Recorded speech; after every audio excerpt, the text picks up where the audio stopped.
तो जब जब भी उम्मत मुस्लिमा को तबाह और बर्बाद करने की कोशिश की गई, कुव्वत इश्क छीनने की कोशिश की गई, सरकार गौसे पाक का दौर और अपना दौर, दोनों दौर को आप मिला करके देखें, आपको पता चलेगा।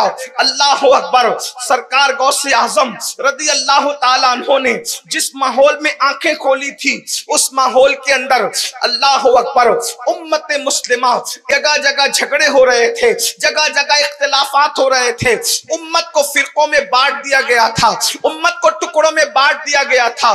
कोई काले और हरे रंग की फजीलत पे मुनाजरा कर रहा था, अल्लाह अकबर। कोई सुई के नाके से कितने फरिश्ते गुजर सकते हैं, उस मुबाहिसे के अंदर उलझाया हुआ था, अल्लाह अकबर। ऐसे हालात के अंदर मुसलमानों की अय्याशी और आवारगी का आलम यह था कि एक एक मुसलमान मालदार के घर में, मुअर्रिखीन ने लिखा है 300 शराब पिलाने वाली, 800 गाने वाली, या 800 गाने वाली और 300 शराब पिलाने वाली, एक एक मालदार के घर में यह था। मुसलमान बादशाहों का हाल यह था कि यहूदियों की लड़कियों को उन्होंने अपने हरम में ला करके रखा था, ईसाइयों की लड़कियों को, मुशरिकीन की लड़कियों के साथ अय्याशियां किया करते थे, यानी दीन की किसी को पड़ी नहीं थी। रात रात भर मुसलमानों की शराब और शबाब में डूब जाती थी, शराब और शबाब में खत्म हो जाती थी। हराम खाना उनके लिए कोई मायूब न था, हराम में डूब जाना उनके लिए कोई मायूब न था। गाने सुनना, मुजरे सुनना, रात रात भर गाने और शराब में गुजार देना, शराब और शबाब में मस्त होकर गुजारना उनके लिए कोई मुश्किल न था। अल्लाह अकबर। ऐसी बिगड़ी हुई कौम की इस्लाह के लिए अल्लाह ने शेख अब्दुल कादिर जिलानी सरकार गौसे आजम को जलवागर फरमाया। कहते हैं कि जितना अंधेरा घटा टोप होता है, उतनी ही ज्यादा पावरफुल रोशनी की जरूरत होती है। अल्लाह अकबर। तो हालात जितने खराब होते हैं, मुस्लिम उतना मजबूत और मुनज़्ज़म तौर पर आता है। जब पूरी दुनिया कुफ्र की तारीकी में डूब चुकी थी, तो अल्लाह ने मोहम्मदुर रसूलुल्लाह को ईमान की शमा लेकर जलवागर फरमाया। और मुसलमान जब फिस्क व फुजूर में डूब चुके थे, तो मुस्तफा के तने पे साया का साया शेख अब्दुल कादिर जिलानी को जलवागर किया गया। साए से अंदाजा करो, ताकतवर से ताकतवर का साया कोई काम नहीं कर सकता, लेकिन गौसे आजम साया मुस्तफा का नाम है, जिसके साए की शान का ये आलम है, उसके वजूदे नाज की शान का आलम क्या हो। गौसे आजम ने दीन जिंदा किया है और वो साया मुस्तफा है गौसे आजम। तो सरकार गौसे आजम के दौर में हालात ऐसे पैदा किए गए, और आप जानते हैं गौस पाक और हमारे दौर में जो बहुत ज्यादा मुशाबियत है वो ये, उनके दौर में भी बैतुल मक़दिस पर ईसाइयों का कब्जा था। हमारे दौर के भी हालात आप देख लें, उसमें कोई तफसीरा नहीं करूंगा। आज दर्द भरी बातें सब करते हैं, लेकिन दीन के लिए कौन क्या कर रहा है, कौम के लिए कौन क्या कर रहा है। आज हमारा हाल ही, हम अपने बच्चों के लिए दुआ नहीं करते।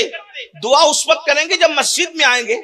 जो कम बारों में बैठी हो, जो कम नशों में बैठी हो, जो कम जुआ खेल रही हो, जो कम किसी पे जुल्म कर रही हो, जो कम हराम खाने में मुब्तला हो गई हो, जो कौम दीन धर्म सब कुछ फरामोश कर चुकी हो, उस कौम के अंदर मुरव्वत कहां से रहेगी। तो याद रखना, सरकार गौसियत माप ने ये हालात देखे, और हालात देखने के बाद देखा कि अल्लाह का दीन इतना कमजोर हो चुका है, अल्लाह का दीन इतना, बल्कि अल्लाह ने उनको दिखाया भी।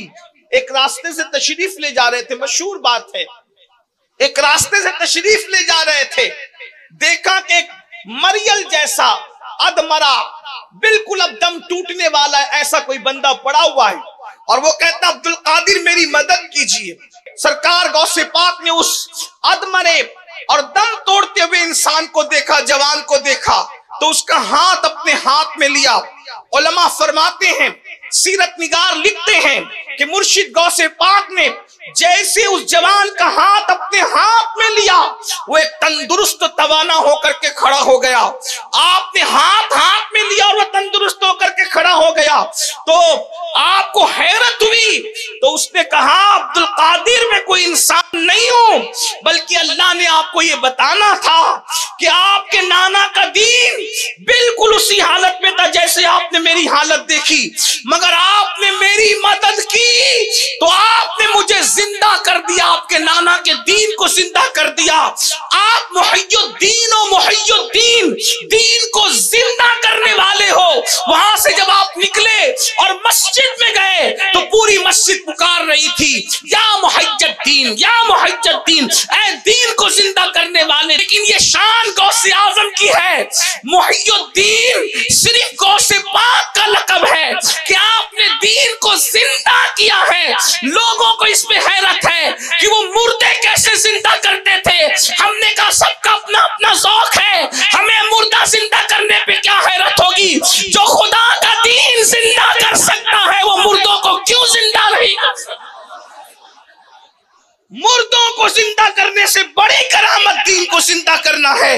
लेकिन उसके लिए गौसे पाक ने मेहनत कितनी की। आपने कौम को कुरान और सुन्नत की तरफ बुलाया, आपने अल्लाह के बंदों को अल्लाह की तरफ बुलाया। आपने वाज के जरिए से जो मेहनत की है, आपकी वाज और नसीहत की कुल मुद्दत जो है 40 साल कमोबेश बताई जाती है। आपने तवील अरसा गुमनामी में गुजारा, आपको कोई जानता नहीं था।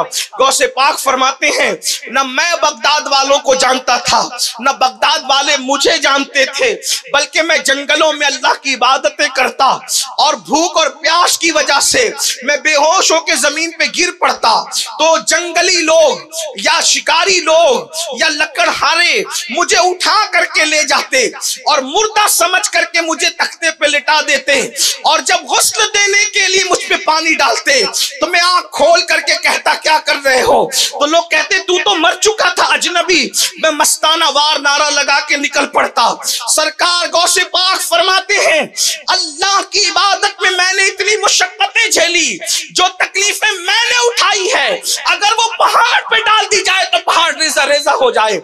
याद रखना ये मर्तबे यूं ही नहीं मिला करते, बड़ी मेहनतें होती है। सरकार गौसियत माब ने पहले तो गुमनामी में जिंदगी गुजारी। खुद फरमाते हैं एक मर्तबा रसूलुल्लाह और मौलाए कायनात की मुझे जियारत हुई।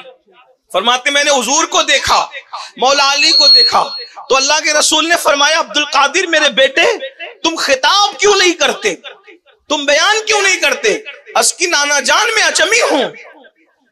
आपका ताल्लुक गिलान से था और गिलान ईरान का एक इलाका है, तो अर्ज के नाना जान में अजमी हूं, यहाँ के लोग अरबी हैं, मैं कैसे खिताब करूं। तो अल्लाह के रसूल अलैहिस्सलाम ने फरमाया अपना मुंह खोलो, और 7 मरतबा लुआबे दहन आपने गौसे आजम के मुंह में डाला, और साथ में मौलाए कायनात भी थे। मौला अली ने 6 मरतबा डाला।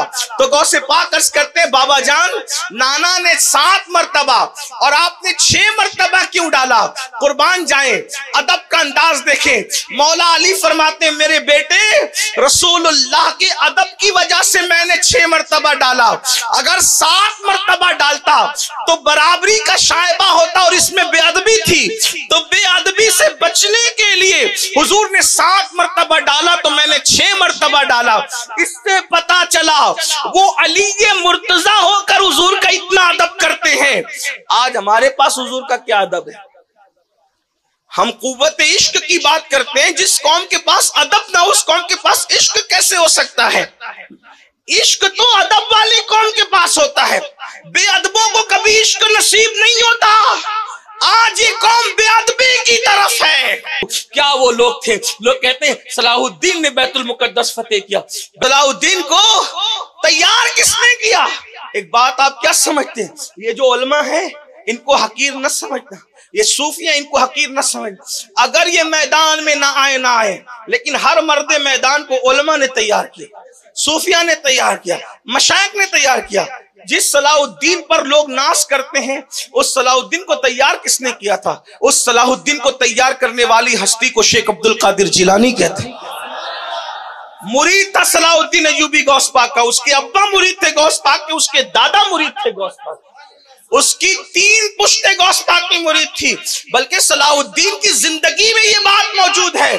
जब वो इंतकाल कर रहे थे तो किसी ने कहा, सलाहुद्दीन कितने खतरे तुमने मोल लिए, लेकिन तुम्हारी गर्दन पर तलवार का कोई निशान नहीं मिलता।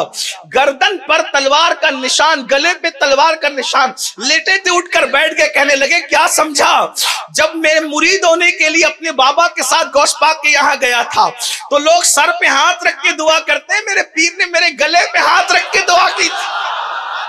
जिसके गले पर गौस पाक जैसे मुर्शिद का हाथ, तो उस गले को कोई जख्मी कैसे कर सकता है? तो ये जो इनकलाबी लोग आए दुनिया में, इनको तैयार इन सूफियों ने, बुजुर्गों ने किया था।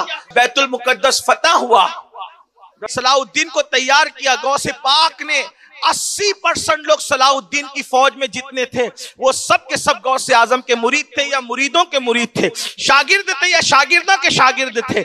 जब बैतुल मुकद्दस की चाबियां सलाहुद्दीन के हाथों में देने के लिए बुलाया ईसाइयों ने, तो एक साजिश रची का इनके साथ सब जवान है, एक काम करते हैं, वेलकम करने के बहाने अपनी लड़कियों को आधा नंगा करके खड़ा करेंगे। आखिर नौजवान है, मुसलमान है तो क्या हुआ, नौजवान है। जब ये चाबियां लेने आएंगे, लड़कियों को आधा नंगा देखेंगे तो जिना में, बदकारी में मुब्तला हो जाएंगे। देखो, दुश्मन की साजिश हमेशा यही रही है, कुव्वते इश्क छीनने के लिए अय्याश बनाया, आवारा बनाया। यही किया, उस दौर में भी यही किया। उन्होंने मिशन के लिए अपनी बेटियों को नंगा किया है, आज भी नंगा कर रहे हैं, लेकिन वो नंगे होते हैं तो हमें फिक्र नहीं है। क्यों? उसकी वजह यह कि खुदा ने हर उज़्व को बेपर्दा पैदा किया है, लेकिन आंखों को अल्लाह ने बापर्दा पैदा किया।